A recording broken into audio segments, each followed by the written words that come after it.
All right, let's get started. Well, welcome everyone. I'm Cody Ackerman with the Texas Hill Country Conservation Network, and we're excited to bring you an update on the current drought in the Edwards Aquifer region. Today's webinar will feature drought impact data by Paul Bertetti, who's the Senior Director of Aquifer Science and Modeling for the Edwards Aquifer Authority.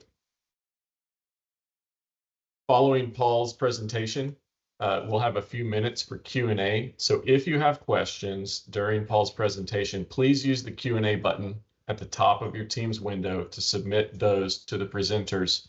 And we'll answer some of those questions in real time, or we'll collect them for Paul to address when he concludes his section.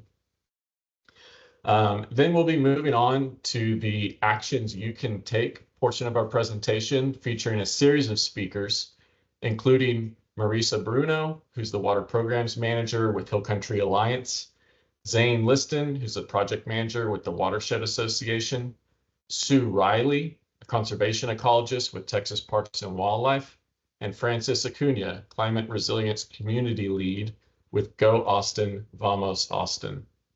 Thank you to our presenters and speakers today, our local experts that pulled together this compelling information for the benefit of this wide audience from throughout the Texas Hill Country. After today's webinar, we'll be emailing out a copy of this presentation deck along with a link to the recording of this meeting, which will also be posted on the YouTube channel for the Hill Country Alliance. This presentation is brought to you by the Texas Hill Country Conservation Network. The Texas Hill Country Conservation Network is a diverse coalition of conservation-focused organizations, including nonprofits, academic, and government institutions, working together to protect natural resources and solve growth challenges across the Hill Country. Our mission is to maximize protection of the Texas Hill Country's natural resource through enhanced collaboration. You can find us online at rtxhillcountry.org. And I want to say that the Edwards Aquifer is one of the most productive aquifers in the United States, and serves as the principal water source for much of the region's agricultural and industrial activities, as well as providing necessary spring flow for endangered species habitat and outdoor recreation. This aquifer and all those connected dependencies is under pressure from a persistent and intense drought that is impacting our water supplies and spring flows. Now, drought is a difficult thing to live through, and everyone here today can feel this on a personal level. Understanding how our current drought compares to those of the past helps give us perspective. And an obvious question will be, what can be done? Yes, we are at the mercy of the drought to some degree, but our response to this challenge can help diminish the impact of this current set of conditions, as well as prepare us to better respond to future water challenges in this region where rainfall is cyclical, some might even say mercurial, but demand for water is ever present. And with that, I'm going to turn it over to Paul Bertetti with the Edwards Aquifer Authority. Hopefully you can see everything just fine. We'll go from there. I'm going to thank Cody and the Texas Hill Country Conservation Network and Marisa and the Hill Country Alliance for inviting me to talk today. If I stumble over myself continuously, please don't let that be a reflection on them. They do good work. Again, I'm Paul Bertetti. I'm with the Edwards Aquifer Authority. We're going to talk about things that are Edwards Aquifer specific today, because that's the data that I have, but I'll try to relate it to the Hill Country and the Trinity Aquifer system as well, so that we can see how those interconnections play about. I was a little bit overzealous in how I put together the presentation, so there's a couple of slides that I'm going to need to skip over. So don't let that anxiety of skipping over the slide affect you too much. I'm going to leave them in there so that people can look at them down the road, but we're going to have to skip over them for time when I get there. So let's begin. So the Edwards Aquifer system, as I define it, or is controlled by the Edwards Aquifer Authority, is essentially ranges from about 180 miles all the way from Uvalde County up to the northeast in Hayes County. We kind of define the aquifer using three main zones. We call the contributing zone, recharge zone, and the artesian zone of the system. Contributing zone is important because precipitation in the contributing zone creates runoff that flows into streams and rivers like the Nueces, Frio, Blanco, Cibolo Creek. And as those streams cross the recharge zone of the Edwards Aquifer, they lose water into the Edwards Aquifer rocks that are outcropped at the surface. That water infiltrates underground and provides input into the aquifer system. Faulting and structure provide for Edwards Aquifer rocks to be buried deeper underground where they're overlain by more impermeable units. And as a result, that aquifer system in this area is under pressure, called the artesian zone, and that water is accessed via wells. Generally, water flows from west to east and then northeast along the structure of the Balcones fault zone, and discharges at major springs and New Braunfels, Comal Springs and New Braunfels, San Marcos Springs and San Marcos. And if water levels are high enough, we also have discharges in San Antonio and San Pedro Springs, as well as Leona Springs out in Uvalde. The contributing zone is particularly important because it provides the source of runoff and recharge for the aquifer as streams flow across the recharge zone. But the contributing zone is also the recharge zone for the Trinity Aquifer. A lot of people in the hill country have wells that access the Trinity Aquifer system, and recharge occurs between spring flow loss, stream loss, and precipitation over the contributing zone. One of the things I need to define is, well, aquifer water is water that exists underground, typically is accessed via wells. So groundwater, which is what we call water in aquifers, is underground water. That's water that's flowed beneath the surface and is usable and typically accessible via wells. Surface water, on the other hand, is water that flows in streams and is stored in lakes and reservoirs. So that doesn't require a well to access. So the differentiation and the terms that I'm going to use today, groundwater is underground water, aquifer water, accessed via wells typically. Surface water is water that's flowing on the surface in streams or exists on the surface in lakes. Again, the discharges, major discharges in the system are at Comal and San Marcos Springs. And we manage the aquifer system in part to control spring flows at those two systems. We want to maintain adequate spring flow, not only for the endangered species in those areas, but also for recreation, commercial use, and also the downstream users, down the Comal River and Guadalupe River, San Marcos River, further downstream. And we balance the need for aquifer withdrawals from the major part of the aquifer, both for irrigation and municipal uses, along with that spring flow. So that's the basis of how we manage the aquifer system at the EAA. I'm going to take a slice across this line right here in red, and we're going to kind of look at it going towards the east to give you an example of the cross section and the structure of the aquifer system. Again, here is a Bexar County area where in blue is the Edwards Aquifer rocks, and where they outcrop at the surface, that's the recharge zone. So precipitation in this area and water from rivers and streams that cross the recharge zone infiltrates the aquifer very effectively. There's conduits and fractures and sinkholes. And so the aquifer is very good at accepting water over the recharge zone, very efficient. Unfortunately, that efficiency is really good for quantity, but it doesn't offer a lot of protection from filtration for potential contaminants or other aspects. That water essentially flows down gradient underneath the ground until it's buried, creates some pressure, artesian pressure, and wells drilled in this area access water. In other areas, water under pressure can come up along faults and discharge at the surface, like at San Antonio Springs and Comal Springs. In the north, where the Trinity Aquifer rocks are exposed, rainfall and stream flow in this area recharges the Trinity Aquifer groups, but also that runoff helps recharge the Edwards Aquifer system.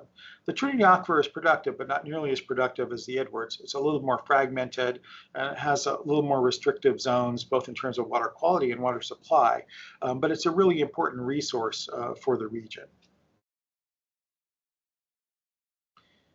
If we look at what kind of supplies the counties in our region have, we can kind of break it down into just groundwater versus surface water. And so the Texas Water Development Board provides some data as of 2022, the estimated percent of water used in each county that comes from groundwater or underground water.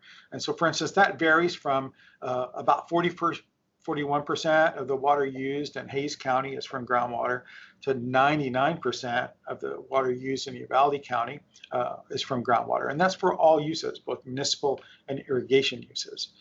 One of the things to remember, though, is while Comal County might only have 60% of its source from groundwater, the other sources like Canyon Lake and the Guadalupe River, which supply important features, also have contributions from groundwater. So springs in the Trinity Aquifer system and other discharge from springs even further up gradient provide a lot of the base flow to the Guadalupe River.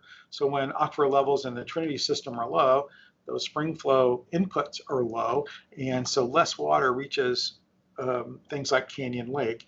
And so surface water system can also be affected by the groundwater system. They're somewhat linked.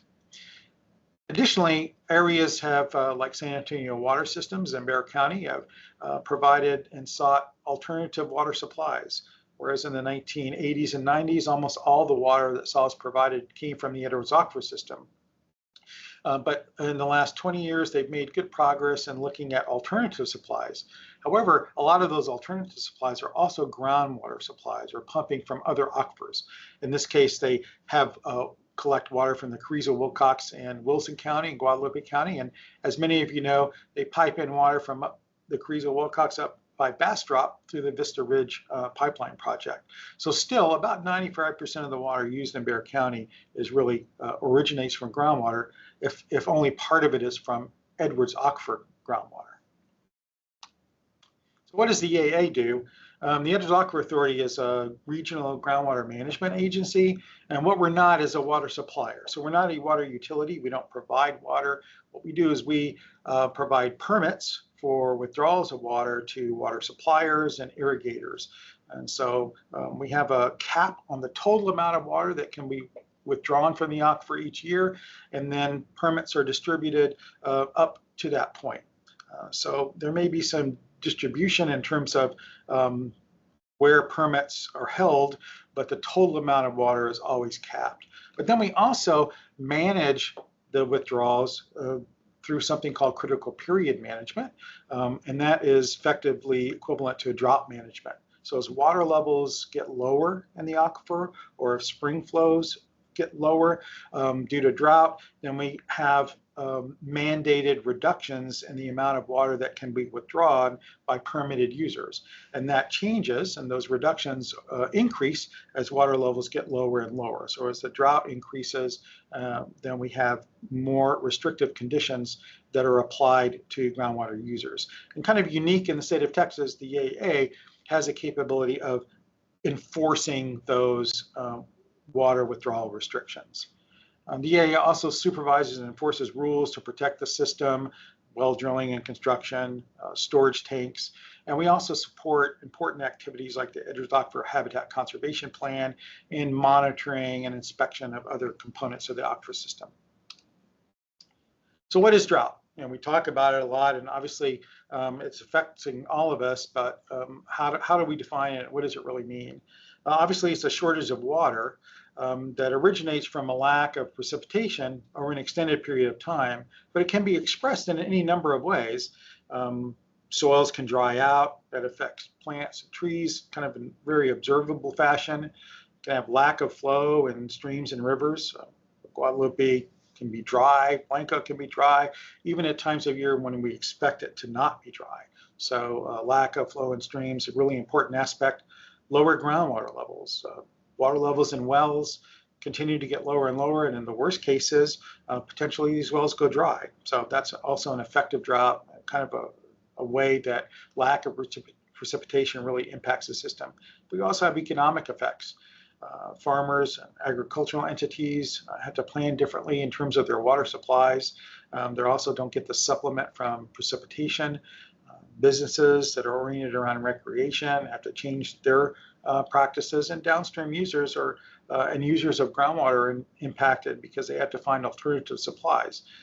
Obviously, areas like the city of Blanco have experienced lots of shortages over the last few years.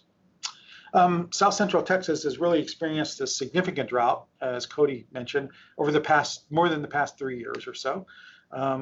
Depending on how you calculate it, this drought started at about February to March of 2022, has continued to the current day. It's sort of exemplified by much lower than average precipitation, infrequent precipitation, kind of a change in patterns, and then record high temperatures. So for instance, in 2022, San Antonio region recorded the second lowest recorded rainfall, 11.5 inches, since records have been kept in the late 1800s. So a significantly low rainfall event. Similarly, we typically have most of our precipitation in May or June and then September, October. In the last 2 or 3 years, one of those big time frames for precipitation has had almost no rainfall. So we've kind of been missing out on one of the 2 parts of the year that we've had good precipitation. 2023, we had the highest recorded maximum temperatures in the San Antonio area since the 1940s. And in 2024, we had the highest recorded minimum temperatures. So it wasn't even cooling off as much as normal. Not only was it hot the year before, but even the cools were hot the following year. So those high temperatures mean people tend to use water more. It enhances evapotranspiration and affects the system and exacerbates the drought conditions. So we know what drought is, but we kind of need to define it a little bit more closely. So for our purposes, we're going to talk about drought in terms of the underground water or the groundwater levels. It'd be nice to be able to compare drought across the region. The problem is it's really system specific. What might affect drought, or what we might call drought in the Trinity Aquifer, is probably different from what we would call it in the Edwards Aquifer system, because they respond differently to rainfall in terms of lag times and other factors. If we're going to talk about precipitation, we might have a different meaning for what we call drought. But for our purposes, what we're going to say is our index well in Bexar County, J17, when it gets to 660 feet, the 10-day average goes below 660 feet, then we initiate our critical period management stage 1. And so if it stays below 660 feet for 3 months, then we call that a drought. Right? So the minimum drought that we can have in the Edwards Aquifer system is going to be a 3-month drought. And so in the table below, I just kind of give you a reference of how pumping is reduced as we hit different critical period management stages in the aquifer system. So many of you probably are aware that last week, or about 10 days ago, we entered stage 5 for the first time since the EAA has been around. The 10-day average fell below 625 feet at J17. So that meant that permitted users had to reduce their water withdrawal by as much as 44%. So it's a significant reduction in use. So some facts about the current drought. Well, we've experienced some of the lowest water levels since the 1950s. And so why is the 1950s important? Well, for the Edwards Aquifer, the period between about 1950 to 1958 is what we call the drought of record.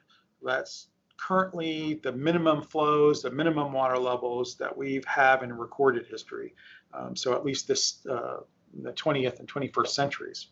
And so the drought of record is important for us because we manage the aquifer system for potential repeat of those conditions.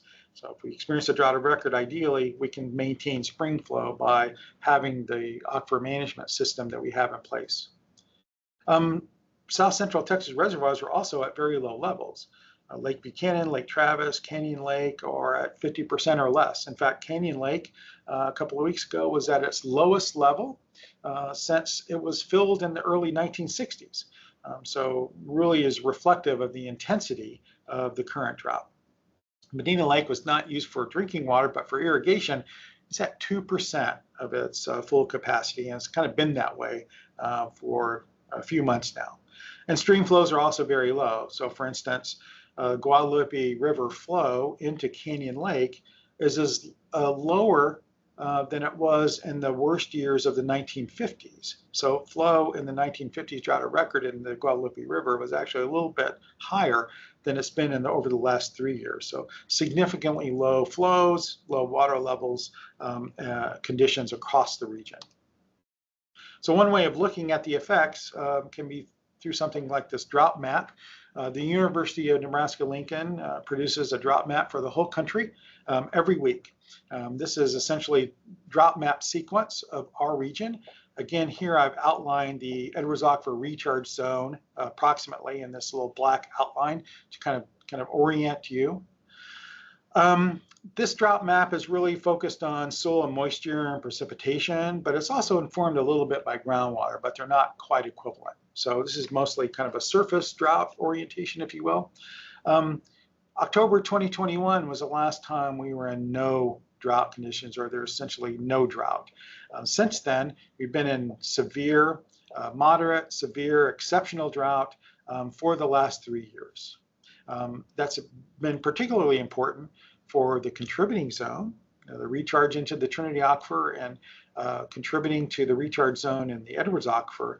And it's been persistent and extreme. And if we look at the beginning of May, well, conditions hadn't improved at all. In fact, they're a little bit worse than they were toward the end of last year. If we look at, we had a little bit of rainfall in early May, so the most recent map really hasn't changed much at all. This is the map from May 27th, 2025. Now, a new one is coming out tomorrow. That should reflect a little bit the rainfall that we've had over the last week or so. I'm not really sure how this would change.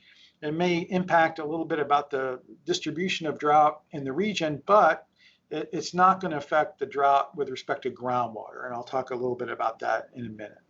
So we look at it from a surface standpoint and drought map standpoint. We can also look at the drought from reservoir status. So here, the current status is provided kind of from this Water for Texas website, makes it clear where we have drought and where we don't. The size of the circles down here are essentially equivalent to the size of the reservoir, or its capacity, and the colors correspond to the percent full. So dark blue, essentially you're more than 90% full. If you're orange or red, then you're half or less than half full. And so there's a clear demarcation. Southwest Texas and West Texas in drought reservoirs are less than half full. Northeast Texas, East Texas reservoirs are doing fine. And so it's one of the reasons that people promote the idea of, well, why don't we just pump water from east to west? And if you believe that's a potential solution, this is a potential argument. So drought status really effectively conveyed by the conditions of reservoirs. Another way we can look at it is through precipitation. So if we look at rainfall at San Antonio Airport since about 2019, I got that plotted here. So on the top is the yearly rainfall in inches. So for instance, this bar for 2019 shows that we had 22 inches of rain in the year of 2019 at the San Antonio Airport. This dashed line indicates the average annual rainfall expected at San Antonio Airport, and that's based on the time frame between 1990 and 2020. So typically we should expect about 32 inches of rainfall. Only one out of the last 6 years do we even get close to the average precipitation. In fact, we've kind of been averaging about 10 inches below over that time period. And so if we accumulate the deficit below normal that we've had, that's indicated by this red plot with the increasing numbers of deficit over here in red, so that currently we're about 60 inches below, have a deficit of about 60 inches relative to normal over the last 6 years. And that's about 2 years worth of rainfall that we're short of, at least at the San Antonio Airport. And yeah, we've had a lot of rainfall this year in May, but that's just normal. In fact, we're actually 1.5, as of yesterday, we're 1.5 inches below normal from what we would expect at this time of year in San Antonio. So this wet conditions that we've experienced over the last couple of weeks is really just the experience of having normal rainfall in May. So we're kind of, we're used to being so dry. People see this new rainfall as like the end of something. It's really just the return to normal, at least for the time being. So we can take all this information and use our drought definition to compare droughts over the last century or so. And if we use that same depth below 660 feet that I showed you before, so the 10-day average below 660 feet, we can compare average depth below, which is kind of the intensity, right? Obviously, if water levels during a certain period are much lower than 660 feet, then the drought is more intense than if they were closer to 660 feet. So more intense is higher on this part of the chart. And then the duration of the drought is shown down here. So obviously, the drought of record in the 1950s lasted more than 8 years and had significantly low water levels, very intense. Drought that many of you remember in the early 2010s was significant for its time, the second longest drought and the second most intense drought. So water levels were very low relative to all the other conditions that were recorded prior to that, with the exception of the drought of record. Look how different the current drought is. Not only did it exceed the 2010s drought back in March, so now it's the second longest drought we have on record, but it's also by far the most intense. Water levels and spring flows are lower, in fact, about 25% lower on average than they were back in the 2010s drought. So it's a significant drought. And so, yeah, we still got about 3 years to go before the duration of the current drought really approaches the 1950s drought of record. But water levels are really low, and they continue to remain low, and that's a real concern. We have some thoughts about why it's low and why it's so intense at this point, but the primary reason is that we've had very little recharge, and that really has an impact. So one of the concerns about this kind of plot that Robert Mace has brought up, I think the first time that he saw this, is, well, we're comparing water levels. And in the 2010s and the 2020s that we have now, we actually have this critical period management system. So we're able to affect the amount of water that's withdrawn as water levels go lower and lower. And we didn't have that in place in the 1950s. So we're really comparing the same things. And so one of the ways we could look at that is to look at recharge. The water that's coming in is not affected by pumping or water levels, and so that's not really a controlling factor. So let's look at recharge over the same time frame. So this is Edwards Aquifer recharge, the total recharge for the entire aquifer system. And what I plotted here is the 5-year average annual recharge. So each one of these points represents the average of the previous 5 years, including that year, and how that's changed over the last century or so. And one of the things to note right now is that recharge can be quite variable, even in a 5-year average. The average amount of recharge overall is fairly large, maybe between 600,000 and 700,000 acre feet. So a significant amount of recharge. But there are 3 periods that stand out quite readily, areas in which we've had essentially 5-year average has dropped below 400,000 acre feet. That's in the 1950s drought, the drought in the early 2010s, and the current drought. And we can see this quite readily. The length of time and the intensity of the 50s drought really stands out, but the current drought is really equally intense. And even though we don't have the same length of time, it's certainly different from the 2010s drought. It's more intense, about the same length of time, so it's really more significant. So whether or not we look at water levels or recharge, all these 3 droughts really stand out as really big impactors of the system. Let's look in a little more detail about how the system has responded over the last few years and talk a little bit about what it might take to change these conditions. So here's, again, the J17 10-day average water level versus time over the last, since about 2018. I've also plotted on this plot daily precipitation recorded at the San Antonio airport.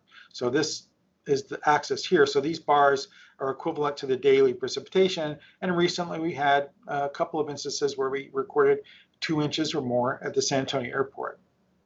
One of the things to notice is, well, when the 10-day average falls below 660, that's when we start critical period management. And if that lasts more than 3 months, then we're in drought. So you can see this is when the drought started.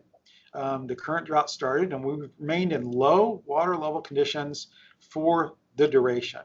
really hasn't been impacted. We have some improvement due to some rainfall events, but generally we've had some sparse rainfall and not a lot of big events over the last 3 years. Let's contrast that to change in water level due to significant rain event near the end of 2018. In this case, we had even nearly 7 inches recorded at the San Antonio Airport, followed by several days of equally intense rains, or more than 2 inches. As a result, we had a water level change in the aquifer of about 40 feet or more at J17. So that's a significant change. So in order for us to get from the current levels outside of our drought, we're going to need the equivalent amount of rainfall. And that's about 15 to 20 inches in a 30-day period. So these 5 inches in a week are great. We do have some aquifer response, but in order to get us out of the drought, sort of back to normal, if you will, we're going to need kind of, between 15 inches to 20 inches in a 30-day period. And that's a lot of rainfall. So we'll see if we get lucky over the time. The problem is that amount of rainfall results in flooding. That means the Nueces is in flood, the Frio is flooding, the Blanco may be flooding. So that's, has its negative effects as well. So we need that extra recharge, but we also need to realize that flash flooding in this region is important. On the next slide, let's look at in detail about what's been happening over the last couple of weeks, so you can see how the aquifer's been responding. So this is just a different sort of plot. Looks at the changes from May 1 to June 3, so just about the last 33, 34 days or so. And the blue is the daily high at J17, where the gray is that 10-day average. So again, we're managing critical period using this 10-day average, so we don't have to respond to kind of these day-to-day fluctuations. So as you recall, around May 23rd, that 10-day average dropped below 625 feet. So this is when we enter stage 5. Yesterday, it went above 630, so we're kind of back into stage 3, at least for the time being, with the new rainfall. But you can see that 5 inches of rain over the last week or so impacted the 10-day average by about 6 feet. So that's good. That's kind of consistent with what we said. If we need to get up to 30 feet, then we're going to need a lot more rain over a continuous period of time across the region. So for instance, today, we had a few hours of rainfall up in the Kendall County area, and quite a good amount of rain, maybe a few inches. The problem is we need a regional rain event to really get aquifer recharged throughout the region. So we kind of need this sort of regional set of precipitation to really get the aquifer to respond. Localized rainfall is really great. It doesn't really have nearly the same impact as sort of these regional rain events. So the next couple of slides I'm going to skip. We can kind of look at, well, what does the future hold? So I'm going to let y'all have these slides, but we're not going to talk about them very much in terms of timing. But essentially what it means is it's going to get hotter, and precipitation is going to really be variable over the time frame. And I love this slide, but we're not going to talk about it at all. But I'll be happy to answer questions over email or other things as people take a look at it down the road.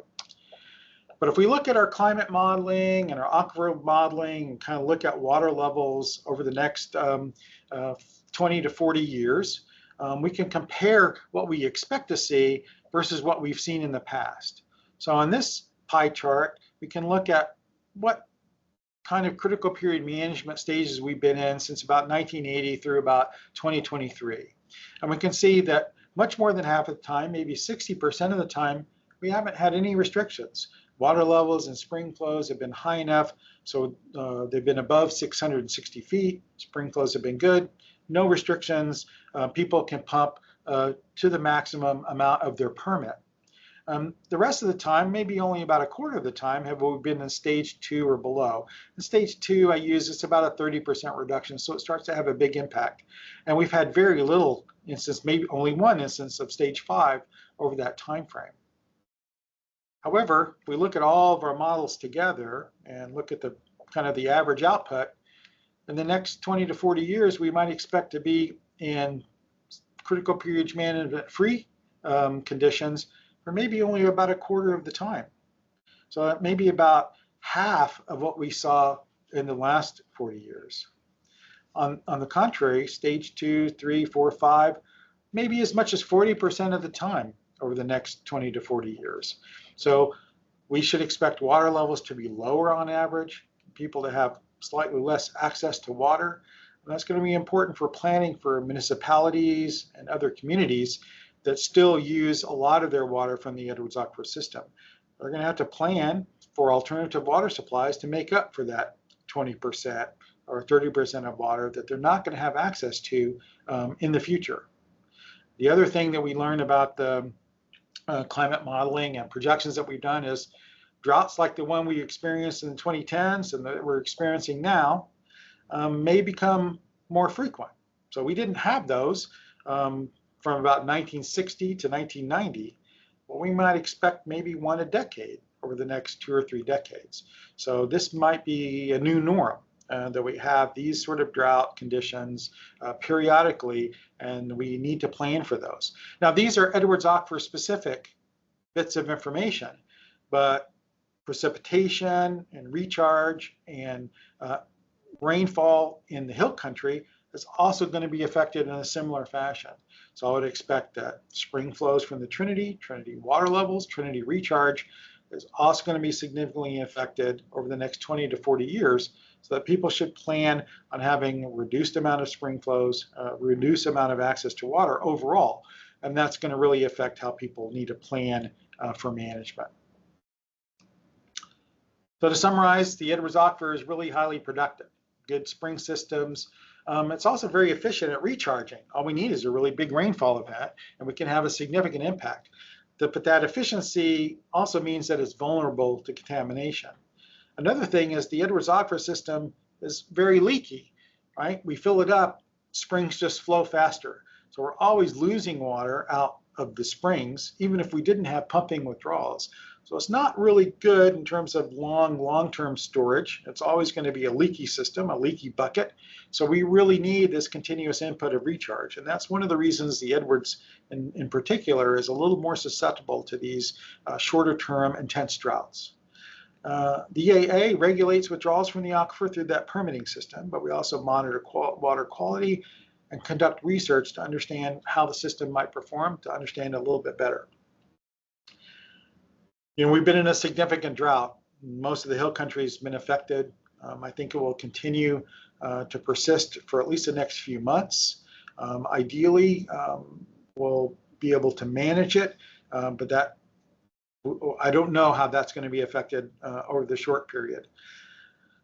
The current drought is certainly worse than the drought of the early 2010s, at least in terms of its intensity and length. We need a significant regional rainfall event or events to really pull us out of this low water level condition. Normal rainfall will help, certainly, but all it will do is keep conditions about the same over a longer period of time. We really need, in order for us to get out of critical period management, we need these big rainfall events. Otherwise, we're just going to stay in some form of groundwater withdrawal reductions for an extended period of time.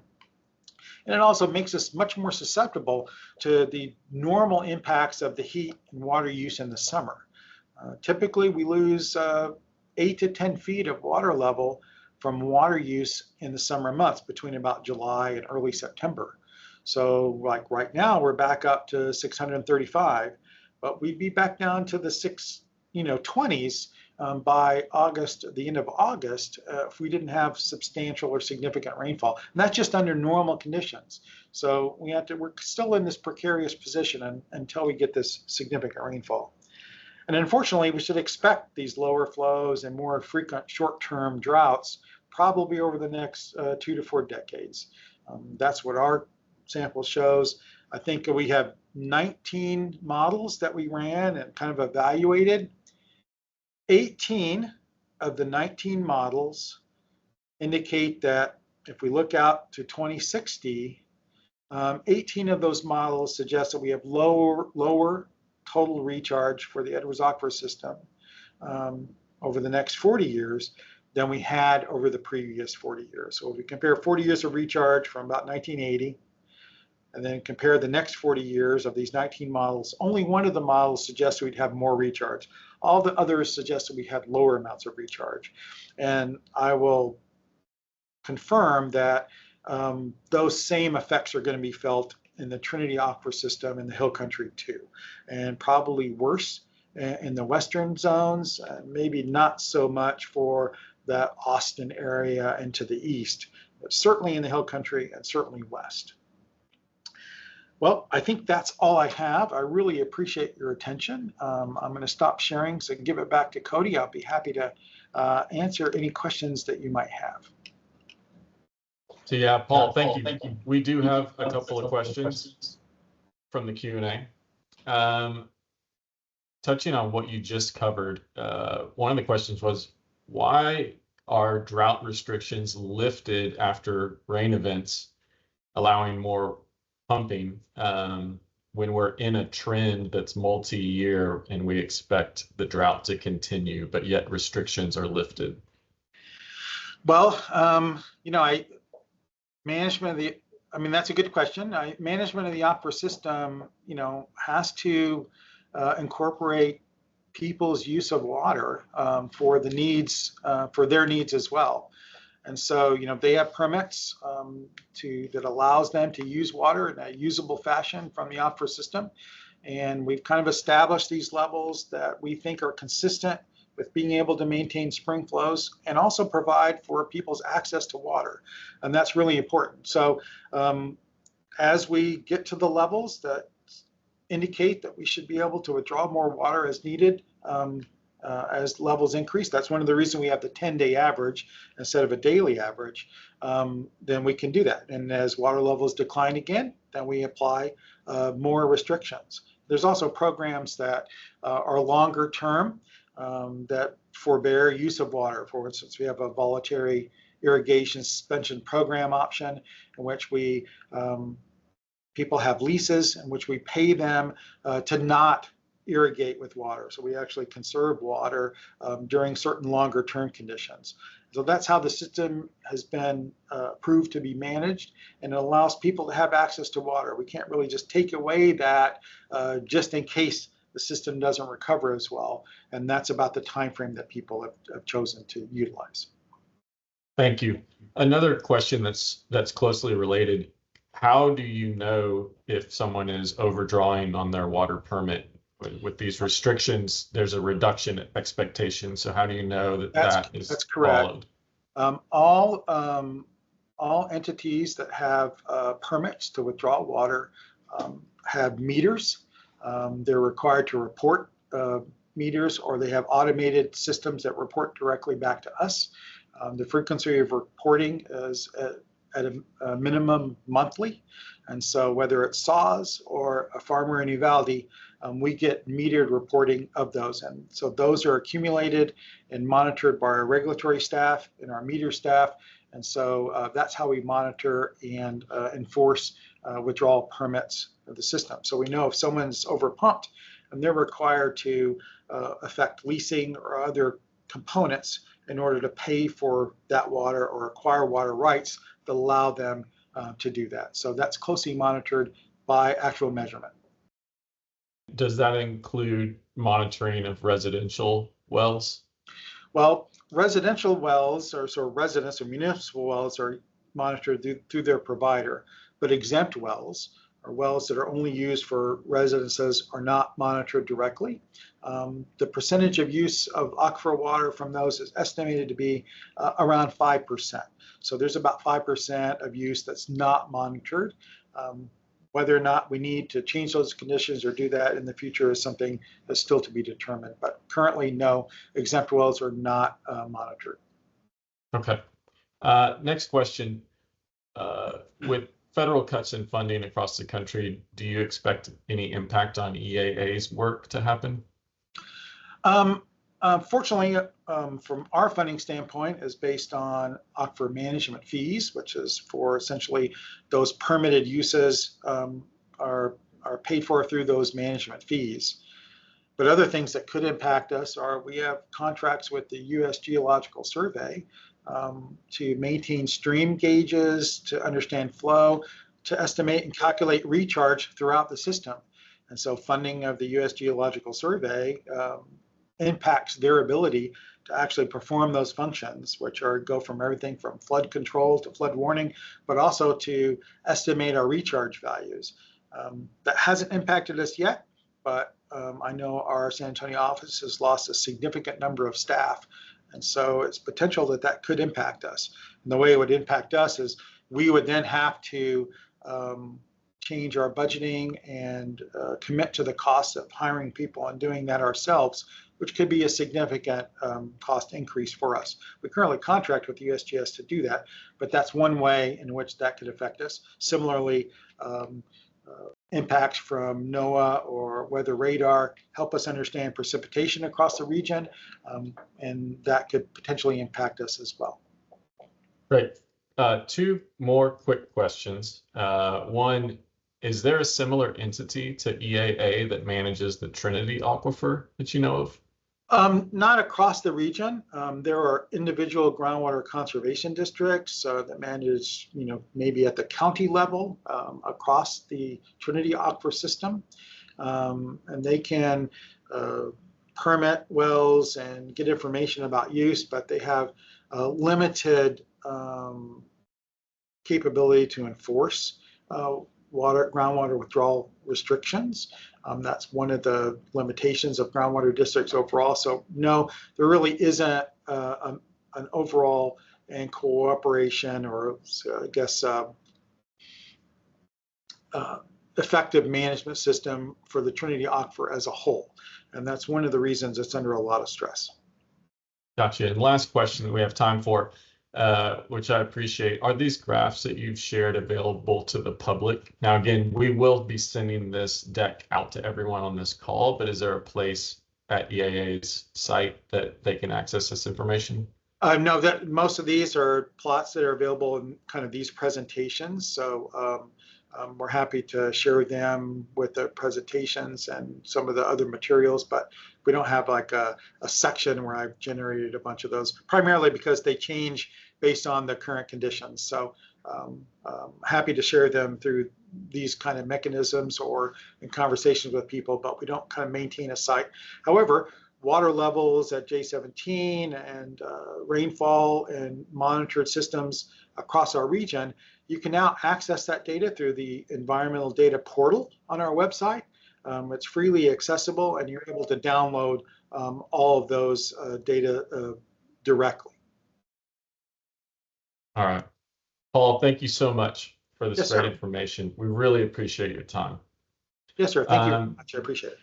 We do have some additional content here. So we're going to move on to kind of our action section. What can you do about the drought? And to lead us off, Marisa Bruno.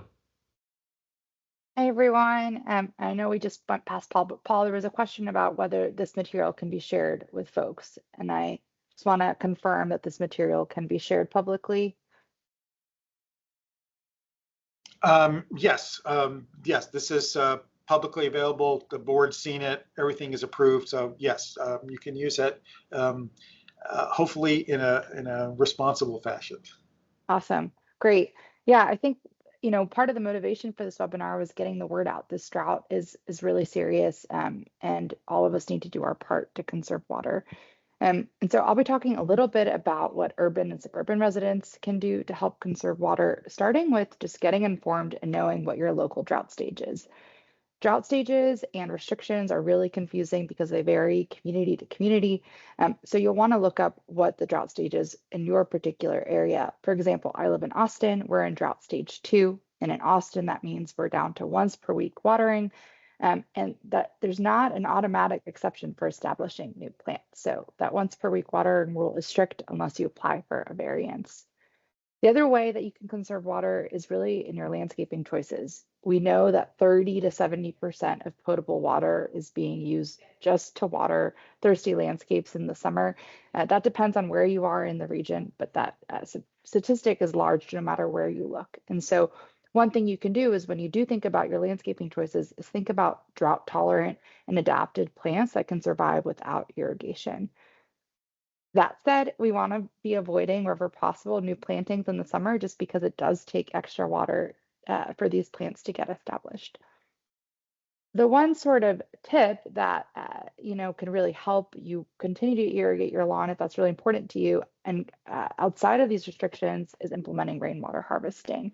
Rainwater harvesting is a really reliable way to access water supply for your gardens. It also provides many water quality benefits when it comes to minimizing stormwater runoff, and you can start at a small scale just with rain barrels. So really recommend, if you have a backyard, looking into rainwater harvesting and seeing if your community also offers rebates. So before I hand it off, I'll just spotlight a couple of resources to look into.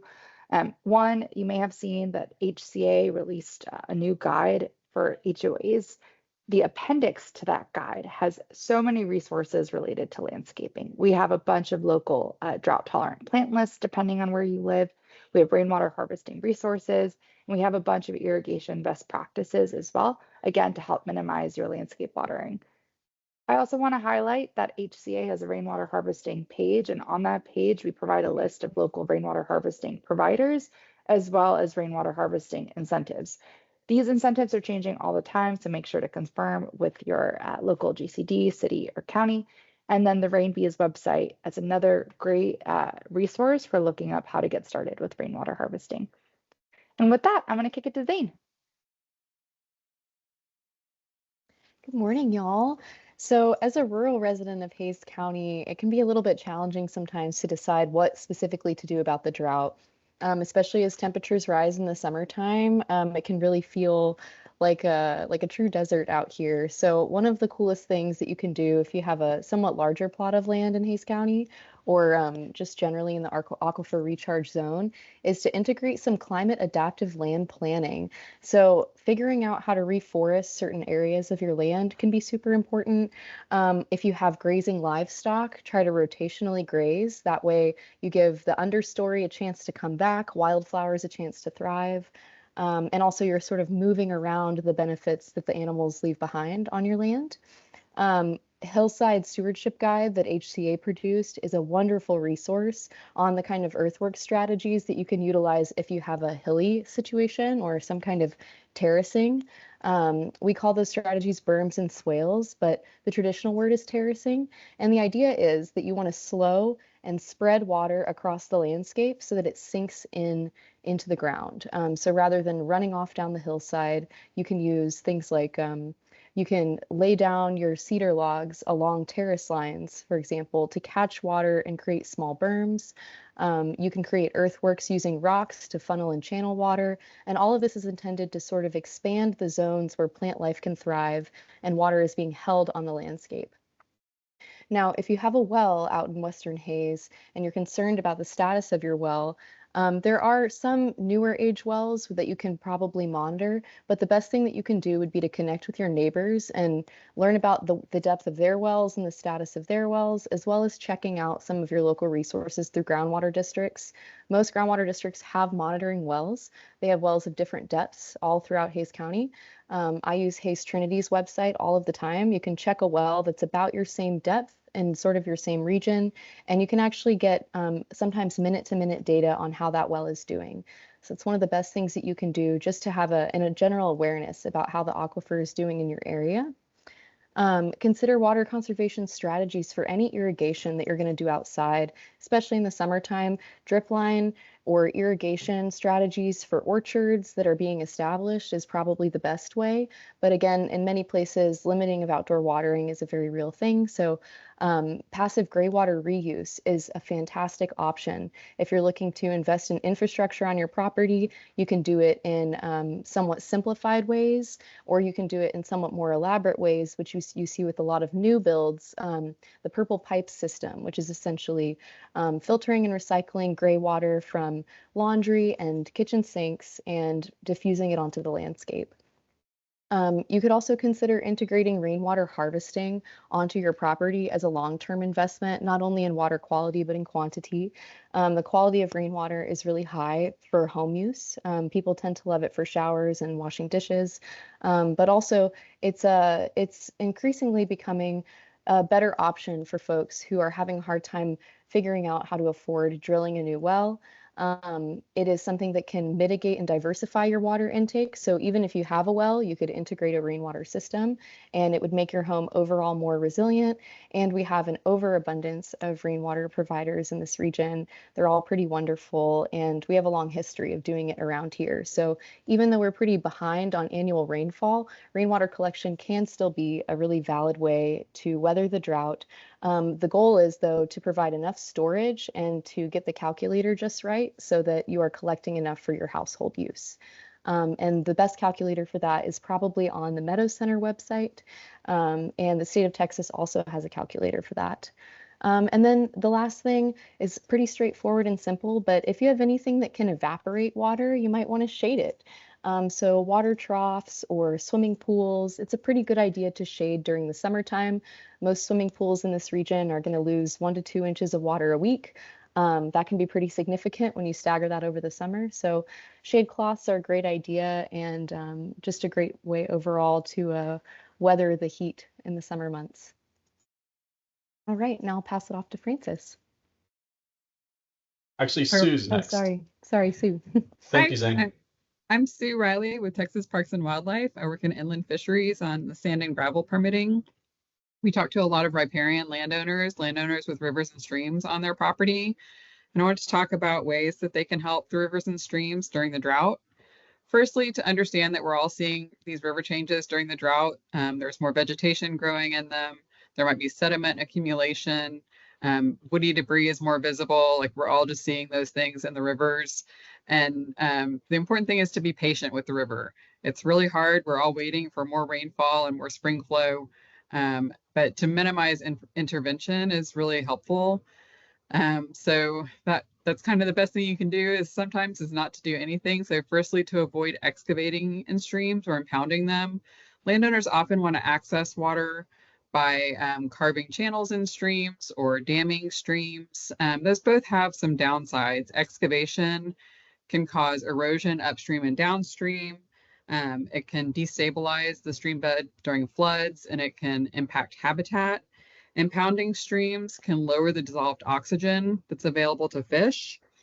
It prevents fish from moving upstream. They can't pass those dams.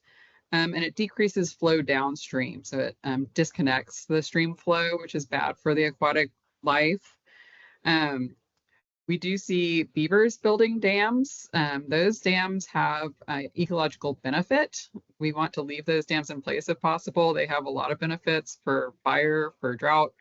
And also beavers don't need permits. So number 3, please get permits for any necessary water feature work that you have. If you do have a project that you think you need to do, contact the regulatory authority who can permit your work. TCEQ, Texas Parks and Wildlife, and the Corps of Engineers are 3 entities that have jurisdiction in these waterways.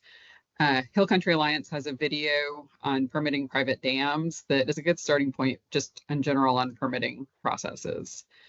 One action that riparian landowners can take is just to protect their riparian zones, protect those vegetated buffers along the streams. We call those grow zones, and it's simply not mowing or not paving over those areas to give access. Those are really beneficial areas to have that can shade the water and increase dissolved oxygen. It provides habitat and it provides water quality benefits. It filters out the stormwater. So we want to leave those riparian areas intact where possible. One action you can take if you have livestock is to provide water for them in pastures or outside of the stream somewhere, in a stock tank or something like that. That can also benefit wildlife if you're concerned, if you're thinking about impounding water to provide water for wildlife. Just providing that water outside of the stream is really beneficial for water quality and also to keep them from trampling the riparian vegetation. There is a YouTube playlist from Hill Country Alliance called Riparian Stewardship in the Hill Country that's really helpful. Lastly, Texas Parks and Wildlife has a kills and spills team. If you do see fish dying in the stream or a lot of dead fish in a stream, please contact your kills and spills team representative. And we also ask that you don't move fish in these situations. If you see fish that are in a drying pool, or something like that, contact us. Don't start moving them around. That's not beneficial. So we are available if you have any questions, and thank you very much.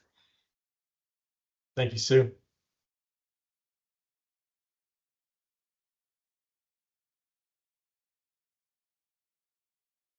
All right, Francis. All right.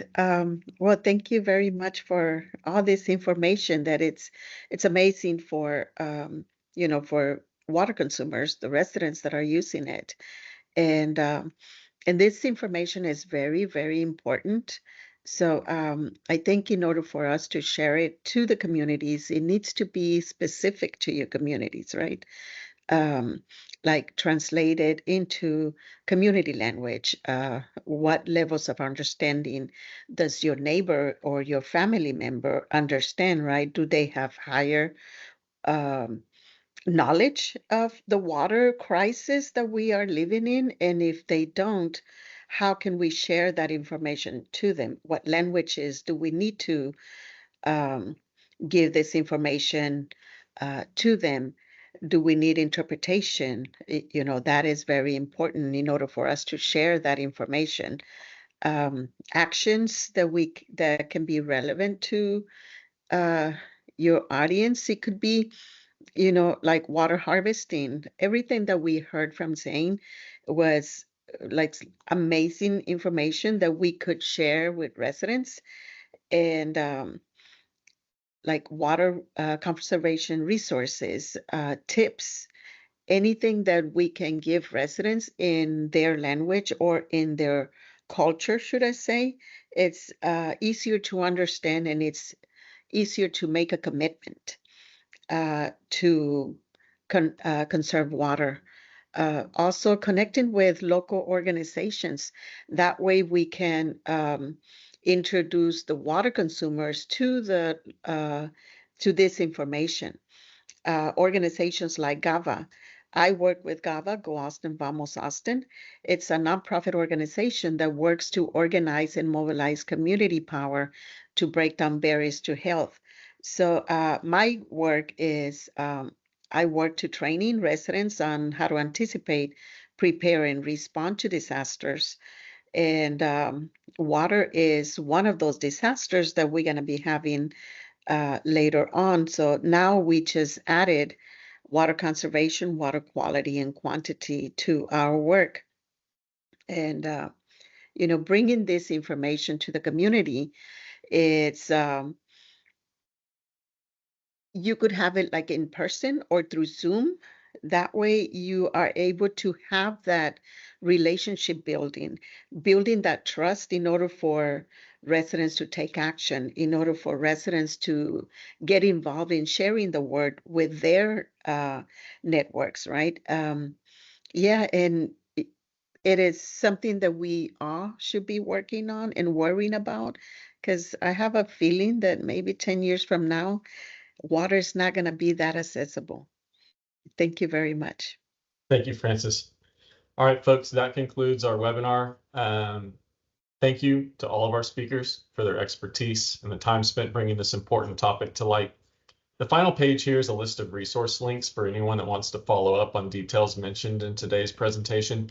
I want to mention the first link. It's a legislative summary of water bills that were introduced in the Texas legislature that just concluded this week.